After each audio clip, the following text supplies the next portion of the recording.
എല്ലാ പ്രിയപ്പെട്ടവർക്കും ടോക്ക് ഷോയുടെ പുതിയൊരു എപ്പിസോഡിലേക്ക് സ്നേഹപൂർവ്വം സ്വാഗതം. മുഖവരികൾ ഒന്നും ആവശ്യമില്ലാത്ത, പരിചയപ്പെടുത്തലുകൾ ഒന്നും ആവശ്യമില്ലാത്ത, പ്രവാസികൾക്ക് എല്ലാവർക്കും സുപരിചിതമായ ഒരു പേര്, ശ്രീ അഷ്റഫ് താമരശ്ശേരി. അദ്ദേഹമാണ് ഇന്ന് നമ്മുടെ ഈ സീറ്റിൽ അതിഥിയായി വന്നിരിക്കുന്നത്. ഒരുപാട് സന്തോഷത്തോടെ നമുക്ക് സ്വാഗതം ചെയ്യാം. അഷ്റഫിക്ക, സ്വാഗതം. ഒരുപാട് നാളുകളായി ഈ ഒരു ഇന്റർവ്യൂവിന് വേണ്ടി ഞാൻ ശ്രമിച്ചുകൊണ്ടിരിക്കും. നമുക്കറിയാം അത്രയ്ക്ക് തിരക്കിലാണ് ആള് നടക്കുന്നത്, അല്ലെ?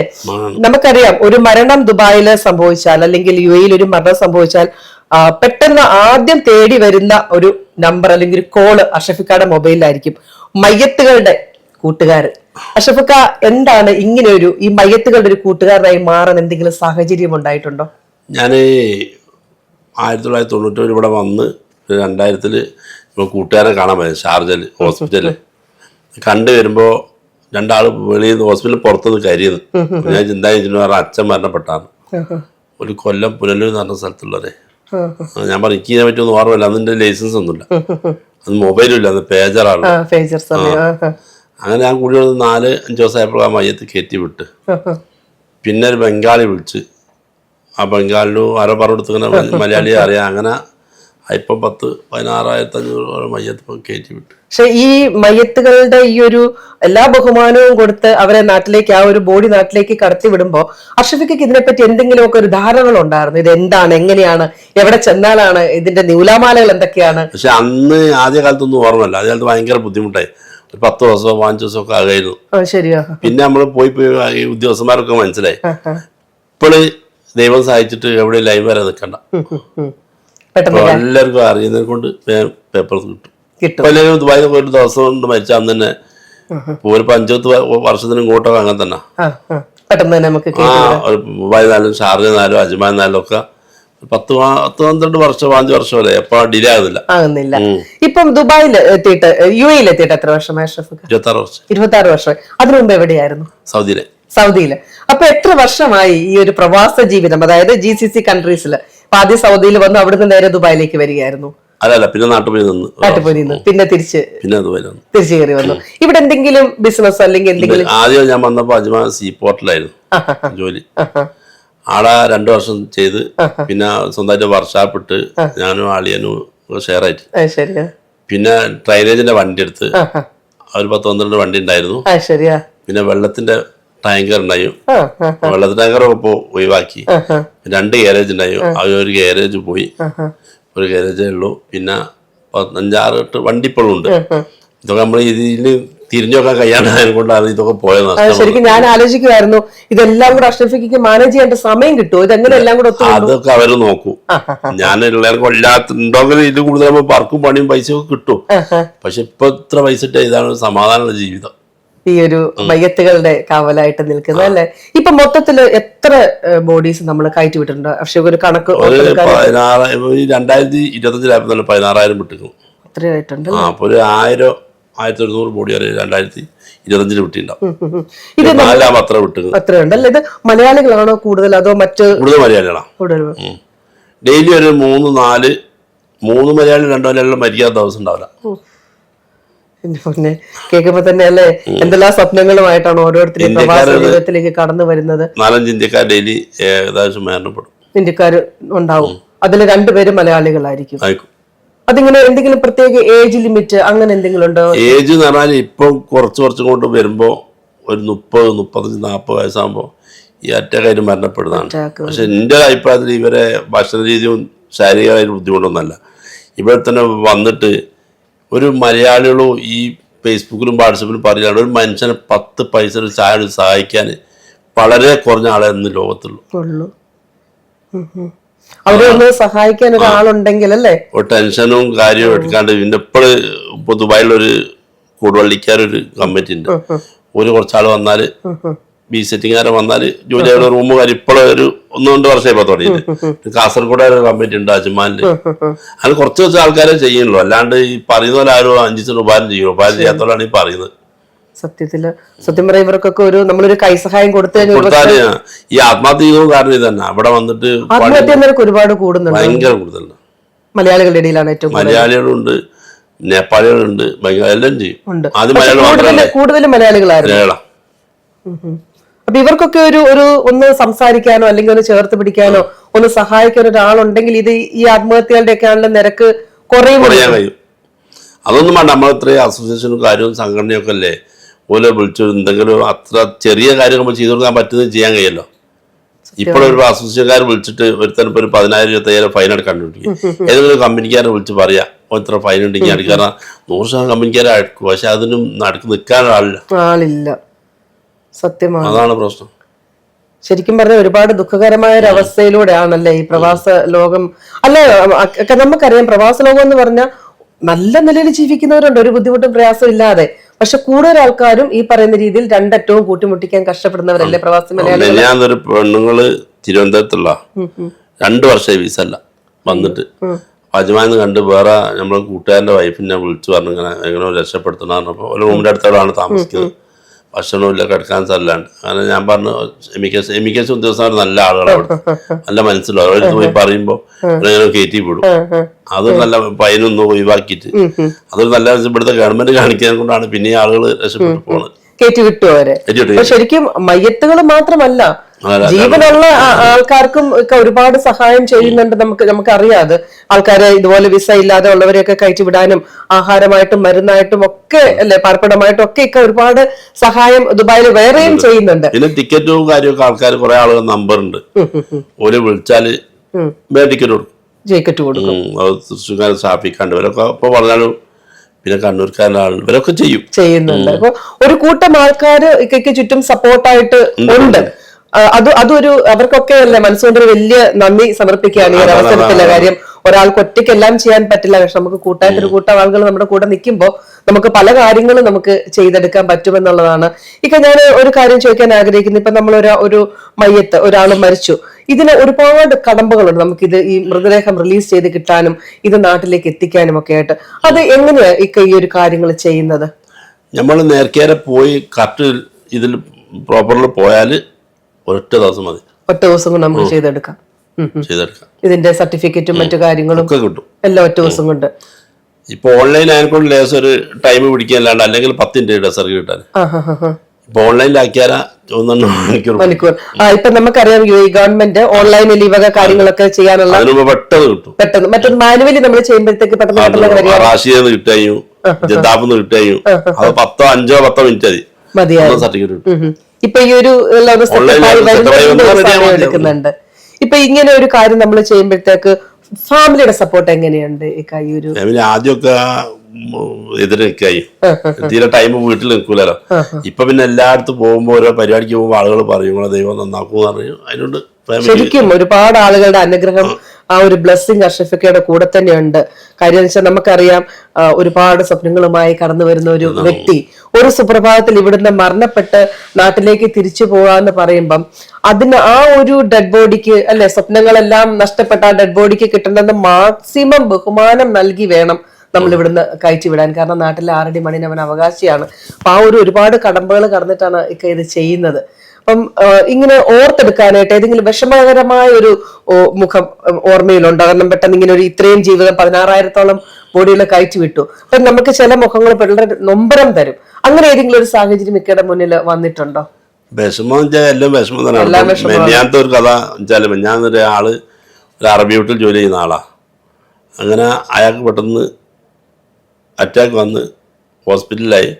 ഈ അറബി നല്ലൊരു അറബിയായി. അയാളെ മക്കളെ കൊണ്ടെടുക്കുന്ന ഈ ഡ്രൈവറും. അങ്ങനെ ഭാര്യനെയും മക്കളെയും കൊണ്ടുവന്നു, മോനെയും കൊണ്ടുവന്നു. മോനെ വലിയ മോനാ, 10-28 വയസ്സുള്ള മോനാ. ഭാര്യയും വന്ന് ഇവിടുന്ന് 2-3 ദിവസമായപ്പോഴേക്ക് മരണപ്പെട്ടു. ഈ ഭാര്യ ഇത് അറിഞ്ഞില്ല, ഭാര്യ അറിയിച്ചില്ല.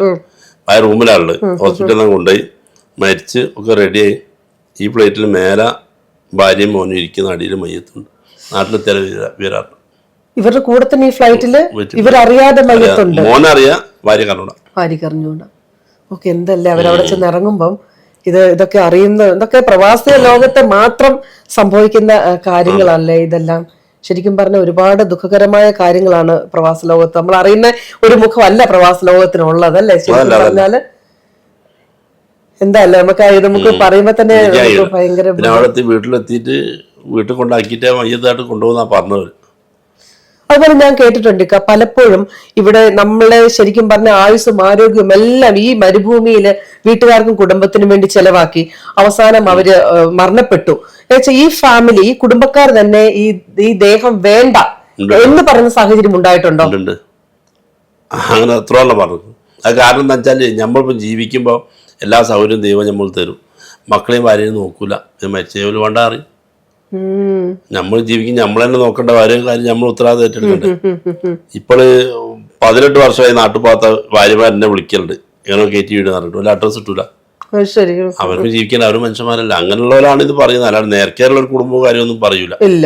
അപ്പൊ നമ്മൾ ഇത് വിടണ്ടെന്ന് പറയുമ്പോൾ തന്നെ നമ്മൾ ആലോചിക്കുമ്പോൾ എല്ലാവരും വിളിച്ച് ചോദിക്കുമ്പോൾ പറഞ്ഞു തരും.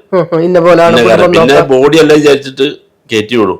ഇപ്പൊ അടുത്ത തിരുവനന്തപുരത്ത് ഒരു ബോഡി വിട്ടിട്ട് അടുത്ത മെഞ്ഞാന്നെ വിളിച്ചു പറഞ്ഞു നിങ്ങളെന്തിനാ ബോഡി കയറ്റി വിട്ടത്. അപ്പൊ അവര് പറയാൻ എന്ത് ചെയ്യും? അത് ശരി. അങ്ങനെ നമ്മളിവിടെ കയറ്റി വിട്ടിട്ട് നാട്ടില് സ്വീകരിക്കാത്ത സാഹചര്യങ്ങൾ ചങ്ങനാശ്ശേരി ഒരു ബോഡി കയറ്റി വിട്ടിട്ട് സ്വീകരിക്കായിട്ട് അവള് വേറൊരു പെണ്ണ എന്നോട് പറഞ്ഞ കയറ്റി വിടാൻ. അങ്ങനെ അവര് വേണ്ട പറഞ്ഞപ്പോ ഇവളെ അങ്കമാലി കൊണ്ടുവന്നിട്ട് അടക്കം ചെയ്തു. അതൊന്നും എനിക്കൊന്ന് കുറെ വാർത്തകളൊക്കെ അത് ആക്ച്വലി എന്താ ഈ പുള്ളി ഇദ്ദേഹം കുടുംബം നോക്കാഞ്ഞിട്ടാണ് നോക്കാം. അപ്പൊ എനിക്ക് തോന്നുന്നത് നമ്മള് പ്രവാസ ജീവിതത്തിലായിരിക്കുമ്പോ നമുക്ക് ഇഷ്ടംപോലെ സാമ്പത്തികം ഉണ്ടാവും, സുഹൃത്തുക്കൾ ഉണ്ടാവും, നമ്മളെ എല്ലാം വേണം. എങ്കിൽ പോലും നമ്മുടെ കുടുംബത്തിന്റെ ഏറ്റവും മുൻഗണന കൊടുക്കണമെന്നൊരു ഒരു ഉപദേശമാണ് നമുക്ക് അഷ്റഫിക്ക് ഇപ്പൊ തരാനുള്ളതല്ലേ. കുടുംബത്തെ നോക്കുക, അല്ലെങ്കിൽ അവസാനം നമ്മുടെ മയ്യത്തിന് പോലും അവര് വേണ്ടാന്ന് വെക്കും. അതല്ലാതെ ഞാൻ കേട്ടിട്ടുണ്ട് അഷ്റഫിക്ക, കുടുംബത്തിന് വേണ്ടി ചോര നീരാക്കി പണിത് ആൾക്കാര് തിരിച്ചു വരുമ്പോഴത്തേക്ക് അവർക്കെല്ലാം സൗകര്യമായി, ഞങ്ങൾക്ക് ഇനി ഇത് വേണ്ട, അങ്ങനത്തെ സാഹചര്യങ്ങളുണ്ട്. ഇപ്പൊ അടുത്തങ്ങനെ വന്ന ഒരാള് മരണപ്പെട്ടു. ആടുന്ന് 2-4 വർഷം അങ്ങനെ അവിടെ നിൽക്കുന്നു തോന്നുന്നു. അങ്ങനെ ഭാര്യയും മക്കളും വീട് ഏറ്റെടുത്തിട്ട് പിന്നെ മോളെ വീട്ടിലെ കുറച്ച് താമസിച്ച് ഇവിടെ വന്ന് 3 ദിവസം വെച്ച് വീട്ടുകാർക്ക് വേണ്ട. അപ്പൊ നമ്മളിങ്ങനെ പ്രവാസികൾ, പ്രത്യേകിച്ചും പ്രവാസി മലയാളികള് മരണപ്പെട്ടു കഴിഞ്ഞാൽ ചിലർ പറയും ഇവിടെ തന്നെ അടക്കാൻ ചില സാഹചര്യങ്ങൾ കൊണ്ട്, ചിലർ നാട്ടിലേക്ക് കയറ്റി വിടണ്ടെന്ന് പറയും. അപ്പൊ അങ്ങനെ വരുമ്പം നമ്മൾ എവിടെയാണ് ഇവർക്കുള്ള ഖബറും മറ്റു കാര്യങ്ങളും? പക്ഷെ അങ്ങനെ വരുമ്പോ ഇവിടെ വിസിറ്റ് വിസക്കാരൊന്നും മറവ് ചെയ്യാൻ സമ്മതിക്കില്ല. വിസിറ്റ് വിസക്കാർക്ക് പറ്റില്ല, നാട്ടിൽ പോയി അവരവർ വന്നിരിക്കുന്ന നാട്ടിൽ പോയേ പറ്റുള്ളൂ. പിന്നെ വീട് വിസ ഉള്ള സ്ഥലത്ത് മറവ് ചെയ്യാൻ സമ്മതിക്കും. പിന്നെ 95% ആളും വീട് കൊണ്ടുവരാൻ പറയും, നാട്ടിലോട്ട് കൊണ്ടുവരാൻ പറയും. ഒരു 5% ആളെ ഇവിടെ മറിയുന്നുള്ളൂ. അപ്പൊ അങ്ങനെ നമുക്ക് അതിനായിട്ട് മറവിച്ചുള്ള സ്ഥലം എല്ലാ ജാതിക്കുണ്ട്, ഹിന്ദു, ക്രിസ്ത്യൻ, മുസ്ലിം എല്ലാവർക്കും. അതിനൊക്കെ ഇവിടുത്തെ ഗവൺമെന്റ് 100% മനുഷ്യനായിട്ട് കണക്കാക്കും. അമേരിക്കക്കാർക്ക് നിയമം, ഇന്ത്യക്കാർക്ക് നിയമം, ഒരാൾക്കൊരു നിയമം മാറ്റില്ല. മരിച്ചു കഴിഞ്ഞാൽ എല്ലാവരും ഒന്നാ. സത്യമാണ് സർ. മരിച്ചു കഴിഞ്ഞാൽ പിന്നെ എല്ലാവരും മനുഷ്യരുടെ ലെവലിലേക്ക്, നമുക്ക് പേര് പോലും ഇല്ല, അല്ല ജാതി മതം ഒന്നുമില്ല. ആ ഒരു ഡെഡ് ബോഡി ഇപ്പൊ അല്ലാതെ ഒരു പേര് വിളിച്ചിട്ട് ആരും ഒരു മയ്യത്ത്. ഇവിടുത്തെ പോലീസ് നല്ല പോലീസ്, ലോകത്തിലൊരു ആൾക്കാർക്ക് ഒരു അറിയപ്പെട്ട പോലീസ്. അത് പോയി പോലീസ് എല്ലാ സ്ഥലത്തും, യുഎയിൽ എല്ലാ സ്ഥലത്തുള്ള പോലീസും ഭരണാധികാരികളും അവർ പറയാണ്ട് ഇത് ചെയ്യാനില്ലല്ലോ. തീർച്ചയായും ഒരു മനുഷ്യൻ മരണപ്പെട്ടാൽ അത്രയും സപ്പോർട്ട് ചെയ്യുന്നുണ്ട്. അപ്പൊ നമ്മൾ ഇന്ത്യൻ അല്ലെങ്കിൽ പ്രവാസികൾക്കുള്ള ഖബർസ്ഥാനം അല്ലെങ്കിൽ ഈ ഒരു അവരുടെ സംസ്കാരം നടത്തുന്ന സ്ഥലം എവിടെയാണ്? ഇവിടെ ദുബായിൽ ഇവിടെ ആദ്യമോ വിദേശികള അൽക്കൂസിലായിരുന്നു, അന്ന് സ്വദേശികള സോനാപൂരായിരുന്നു. ഇപ്പോൾ സ്വദേശികള അൽക്കൂസിലാക്കി, വിദേശികള സോനാപൂരിലേക്കാക്കി. അതുപോലെ നിക്ക നമുക്കറിയാം, നമ്മൾ ഈ ഓരോ മയ്യത്ത് നാട്ടിലേക്ക് പോകുമ്പോൾ ഒരു ഫ്ലൈറ്റിന് ചാർജ്, മയ്യത്തിന് ചാർജ് കൊടുക്കണം. അതെങ്ങനെയൊക്കെ നമ്മൾ അതിനൊക്കെ കുറെ പ്രക്ഷോഭങ്ങളൊക്കെ ഉണ്ടായി. എമറേറ്റ്സിന് ഒരു 4000-5000 പല വെയിറ്റ് അനുസരിച്ച് പൈസ വരും.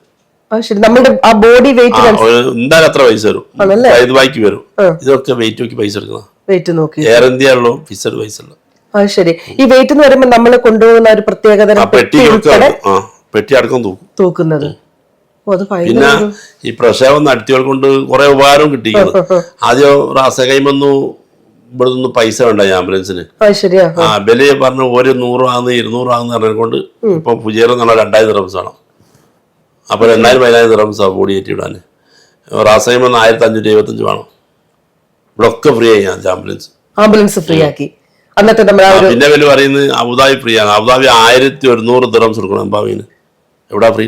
എംബാമിങ്ങിന് ചാർജ് ഉണ്ടല്ലേ എംബാം ചെയ്യുന്നതിന്? ഈ എംബാമിംഗ് എന്ന് പറഞ്ഞ ഒരു പ്രൊസീജിയർ എന്തോ? ഒരു ഇഞ്ചക്ഷൻ വെക്കുന്നു. അതെന്താണ് അതിന്റെ ഉദ്ദേശം? പലർക്കും അങ്ങനെ ഒരു സംശയമുണ്ട്. എംബാമിംഗ് എന്ന് പറയുമ്പോൾ ഇന്റേണൽ ഓർഗൻസ് മൊത്തം എടുത്ത് കളഞ്ഞിട്ടാണ് നമ്മളെ ജസ്റ്റ് ബോഡി അതിലെല്ലാം മെഡിസിൻ ഫില്ല് ചെയ്തിട്ടാണ് കയറ്റി വിടുന്നത് എന്നുള്ളതാണ് പലർക്കും ഉള്ളൊരു അറിവ്. അത് തെറ്റായ ധാരണയാണ്. ഒരു സാധനം നമ്മളെ വയറിന്ന് കീറിയെടുക്കില്ല. ഒരു സാധനം കത്തിച്ച് മരുന്ന് വെക്കണം. അതിനാണ് അതായത് നമ്മളുടെ ഇന്റേണൽ ഓർഗൻസ് ചീത്തയാവാതെ. അപ്പൊ നമ്മള് ഡൽഹിയിൽ മിലിറ്ററിക്കാരൻ വെച്ചാൽ കേരളക്കാരാണ് ഓരോ എംബാഞ്ചിനെ കൊണ്ടുവരുന്നത് മൊഴി ഇടുന്നില്ല. ഇല്ല, ഉള്ള ഇന്റേണൽ ഓർഗൻസ് എല്ലാം റിമൂവ് ചെയ്യും. ഇല്ലല്ല, ഇവിടുന്നില്ല ഗൾഫ് കൺട്രി ഇവിടുന്നില്ല, ഒഴുത്തൊന്നുമില്ല.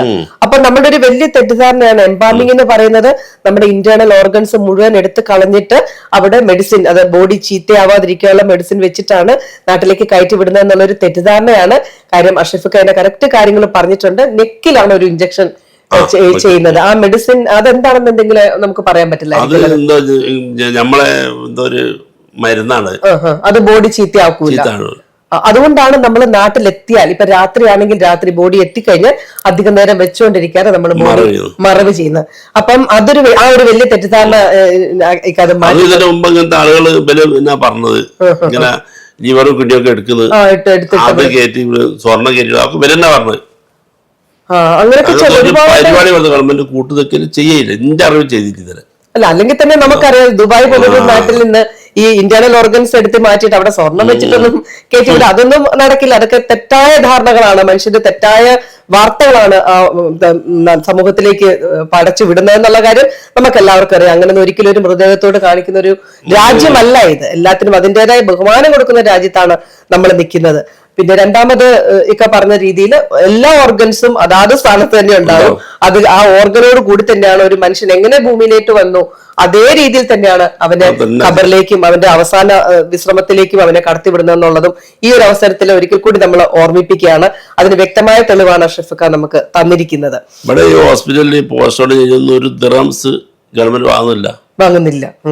ഒക്കെ ഗവൺമെന്റ് ഫ്രീ ആണ് ഈ പോസ്റ്റ്മോർട്ടം ചെയ്യുന്നത്. എല്ലാം ഒരു സ്ഥലത്ത് പൈസ ഒക്കെ. നമ്മൾ ഈ ആത്മഹത്യ ചെയ്യുന്നവർക്ക് വേറെ എന്തെങ്കിലും പ്രത്യേക പ്രൊസീജിയർ ഉണ്ടോ? ഒരു പ്രൊസീജിയർ ഇല്ല. ദുബായ് ഗവൺമെന്റ് ഇതെന്ന് ഒരാൾ മരണപ്പെട്ടാല് ഇസ്ലാമിന്റെ നിയമം വെച്ചാൽ ഒരു ജാതി മതമൊന്നുമില്ല. അവരെ അടുക്ക എന്റെ നിങ്ങളൊക്കെ കടമയാണ്. അത് ആവശ്യം അവര് തൂങ്ങി അരച്ചാലും ഇല്ല, എങ്ങനെ ആയാലും പേപ്പർ തൂങ്ങി അരച്ച് ഓരോ അന്നേറ്റ് ആയിക്കോട്ടെ അവരെ ചിന്ത. നമ്മളതിനെ ശിക്ഷിക്കേണ്ട ആവശ്യം നമ്മളതിനെ ഏൽപ്പിച്ചില്ല. അപ്പൊ ശരിക്കും പറയും Dubai government, Dubai police authorities ഭയങ്കരമായ ഒരു വളരെ നല്ലൊരു അല്ലെ മനുഷ്യത്വത്തിന്റെ ഏറ്റവും ഉദാഹരണം തന്നെയാണ് അഷ്റഫൊക്കെ പറഞ്ഞ് മനസ്സിലാക്കിയെടുത്തോളം ഇവിടുത്തെ ഗവൺമെന്റും ഇവിടുത്തെ നിയമങ്ങളും ഇവിടുത്തെ പോലീസും നമ്മളോട് ചെയ്യുന്നത് എന്നുള്ളതാണ്. അതുപോലെ തന്നെ നമ്മൾ ഈ അപകടത്തിലൊക്കെ പെട്ട ആളുകൾ ഹോസ്പിറ്റലിൽ കിടക്കുമ്പോഴേ ചിലര് ഭാഗ്യവശാൽ രക്ഷപ്പെട്ട ജീവിതത്തിലേക്ക് തിരിച്ചു വരും, ചിലര് മരണപ്പെട്ടു പോകും. അപ്പൊ ഇവരുടെ ബില്ലെന്ന് പറയുന്നത് ഭയങ്കര ഹ്യൂജ് എമൗണ്ട്, ഇവർക്ക് 50,000 80,000 ഒക്കെ വരുമായിരിക്കാം. അപ്പൊ അങ്ങനെയൊക്കെ വരുന്ന സമയത്ത് ഇയാൾ മരണപ്പെട്ട് കഴിഞ്ഞാൽ ഈ പൈസ മൊത്തം നമ്മൾ അവർക്ക് ഒരു നിർവാഹം ഉണ്ടാവില്ല. ഒന്നും കൊടുക്കണ്ട, ഒന്നിനും പൈസ കൊടുക്കണ്ട, നമുക്ക് മൃതദേഹം വിട്ടുകിട്ടും.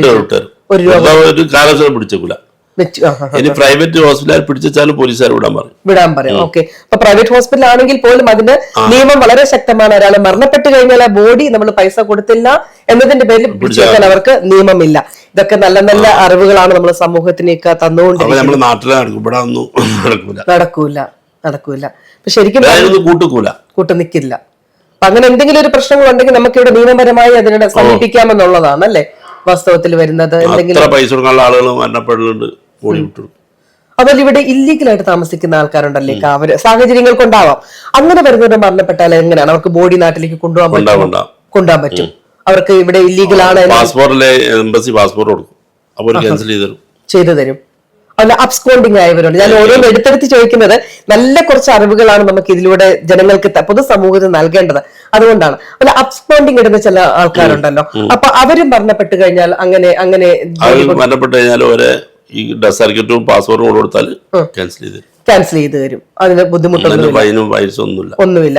അതുപോലെ കേസുകളിൽ പെട്ടവരുണ്ടാവും, ചിലപ്പോൾ കൂടുതലുള്ള ചെക്ക് കേസുകളൊക്കെ ഉള്ള ആൾക്കാരായിരിക്കും. അപ്പൊ ഇവർക്ക് ട്രാവൽ ബാൻ ഉണ്ടാവും, ഇവിടുന്ന് നാട്ടിലോട്ട് കയറി പോകാൻ പറ്റില്ല എന്നുള്ളവര്. അങ്ങനെയുള്ളവര് മരണപ്പെട്ട് കഴിഞ്ഞാൽ ബോഡിക്ക് ഒരു പിടുത്തം വെക്കൂല. പൈസ കൊടുക്കാനുള്ള പാവപ്പെട്ടാലും പൈസക്കാരാലും എല്ലാവർക്കും ഒരു നിയമം. അപ്പം ശരിക്കും പറഞ്ഞു കഴിഞ്ഞാൽ എന്തൊക്കെ രീതിയിൽ നമ്മൾക്ക് ഇവിടെ തടസ്സങ്ങളുണ്ടെങ്കിലും ഇപ്പൊ ഒരു ട്രാവൽ ബാൻ ഉള്ള ഒരു വ്യക്തി മരണപ്പെട്ടാലും നമുക്ക് ബോഡി മരിച്ചു കഴിഞ്ഞാൽ പാസ്പോർട്ട് ഉണ്ടാവണം തോന്നുന്നു അല്ലെ, ഔട്ട് പാസ് കിട്ടും. ഔട്ട് പാസ് എടുത്തിട്ടാണെങ്കിലും അവന്റെ അവകാശമായ 6 അടി മണ്ണ് നാളികേരത്തിന്റെ നാട്ടിലാണെങ്കിൽ അവിടെ മറ്റേതെങ്കിലും സംസ്ഥാനത്താണെങ്കിൽ അങ്ങനെ ബോഡി വിട്ടുകിട്ടുന്നതാണ്. അപ്പൊ ഒരിക്കലും ഈ കാരണങ്ങൾ കൊണ്ട് ദുബായ് ഗവൺമെന്റോ ദുബായ് പോലീസോ ഒരു ഡെഡ് ബോഡി ഷാർജ ഇവരൊന്നും അജ്മാനും ഒക്കെ ഓൾ ഓവർ UAE എല്ലാ സ്ഥലത്തും ഈ UAE ഒരിടത്തും ഒരു ഡെഡ് ബോഡി പിടിച്ചു വെക്കില്ല എന്നുള്ളത് സത്യസന്ധമായ ഒരു കാര്യമാണെന്ന് ഒരിക്കൽ കൂടി ഊന്നി പറയുകയാണ്. നിക്ക ഒരുപാട് അവാർഡുകൾ കിട്ടും. അതിൽ ഏറ്റവും പ്രധാനപ്പെട്ട അവാർഡ് ഏതായിരുന്നു? പ്രവാസി ഭാരത് സമ്മാൻ. നമ്മളുടെ സുഷമ സ്വരാജ് ഇങ്ങോട്ട് വന്ന് പറഞ്ഞ് അല്ലെ തന്ന ഒരു അവാർഡാണ് അത്. അതായത് ഇത്രയും ആ മാം എങ്ങനെയോ കേട്ടിരുന്നു അല്ല, ഇങ്ങനെ ഒരാള് ഇത്രയും അധികം സേവനം, ഇത് സത്യം പറഞ്ഞാൽ ജീവിച്ചിരിക്കുന്നവർക്ക് സേവനം ചെയ്യാൻ ഒരുപാട് പേരുണ്ട്. പക്ഷെ മരണപ്പെട്ടവർക്ക് വേണ്ടി എന്തെങ്കിലും, കാരണം ഒരു മയ്യത്തും ഒരിക്കലും എഴുന്നേറ്റ് വന്ന് ഇന്നയാൾ എനിക്ക് ഇതുപോലൊരു സഹായം ചെയ്തു തന്നു എന്ന് പറയില്ല. അതേസമയം ജീവിച്ചിരിക്കുന്നവർ അങ്ങനല്ല. ഏതെങ്കിലും സാഹചര്യത്തിൽ അവർ പറയും ഇന്നയാൾ എനിക്കൊരു സഹായം ചെയ്തു എന്ന്. ഇക്ക കാണിക്കുന്ന ഈ ഒരു ഭയങ്കരമായ ഒരു സേവനമാണ്. ദൈവത്തിന്റെ ഭാഗത്ത് നിന്ന് ഏറ്റവും കൂടുതൽ അനുഗ്രഹം കിട്ടുന്ന ഒരു സേവനം തന്നെയാണ് മരിച്ചവർക്ക് വേണ്ടി സഹായം ചെയ്യാന്നുള്ളത്. അങ്ങനെ സുഷമ സ്വരാജ് മാം ആണ് ആ ഒരു ഇതിനു വേണ്ടിയിട്ട് അഷ്റഫിക്കെ നേരിട്ട് തെരഞ്ഞെടുത്തത്. അല്ലാതെ എങ്ങനെയായിരുന്നു എന്നൊന്ന് വിശദീകരിക്കാമോ?